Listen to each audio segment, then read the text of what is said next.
The jury is set to start deliberating in the Diddy federal trial on Monday after both sides delivered closing arguments this week. The music mogul faces up to life in prison if convicted on racketeering charges. What can we expect come Monday? Here to discuss, defense attorney Richard St. Paul. Richard, thank you so much for being here. You know, in sum, the defense for Diddy, they did not call any witnesses, but the closing argument said that essentially this came down to a toxic, great modern love story between Diddy and Cassie Ventura, that she was a consenting adult and that this entire trial was essentially a nothing burger. I'm wondering, based on what we've seen, which way do you think this is going to go with the jury, and how do you see this trial?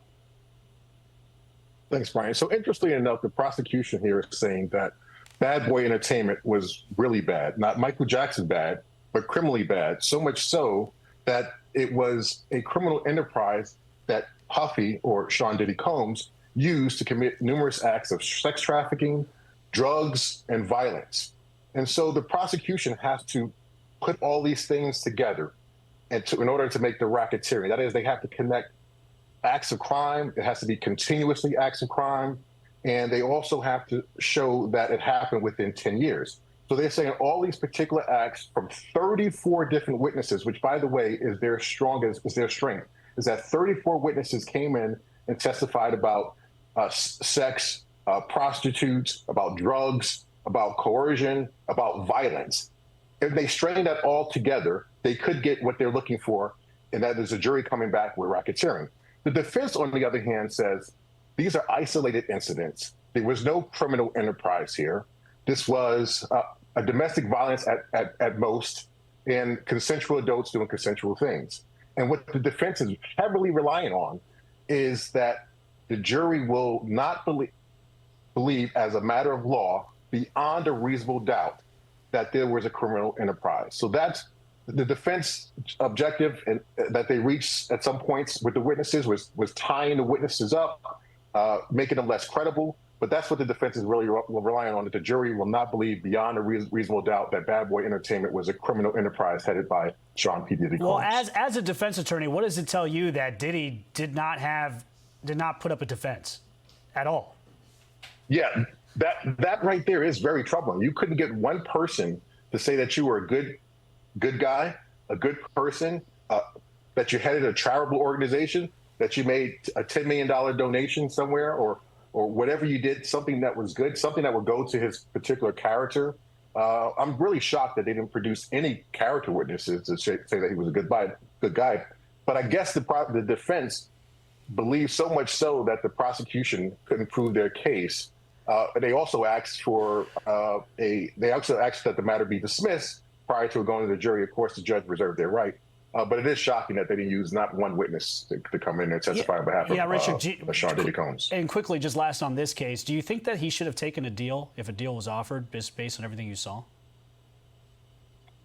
When you're facing life imprisonment, yes, I think a deal would be something that you should take, because you never want to gamble, especially the fact that typically when the feds prosecute a case, they have such a great conviction rate. We're talking about over 90% conviction rate.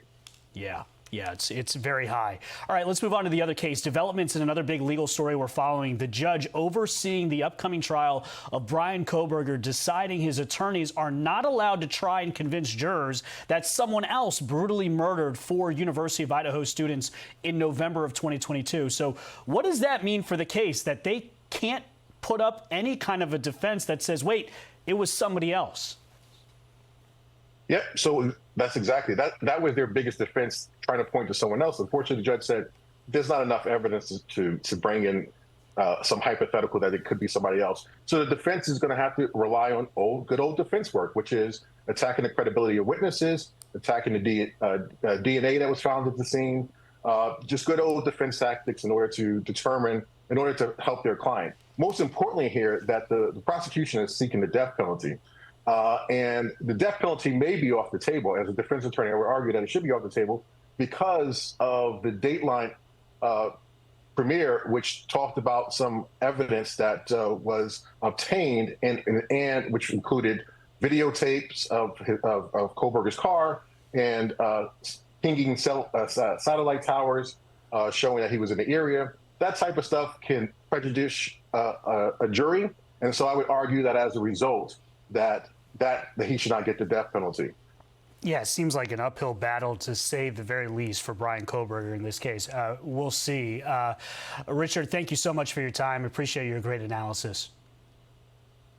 Thank you, Brian. Hey, it's Will Cain. Click here to subscribe to the Fox News channel on YouTube. It's the best way to get our latest interviews and highlights. And click to subscribe to the Will Cain podcast for full episodes right now.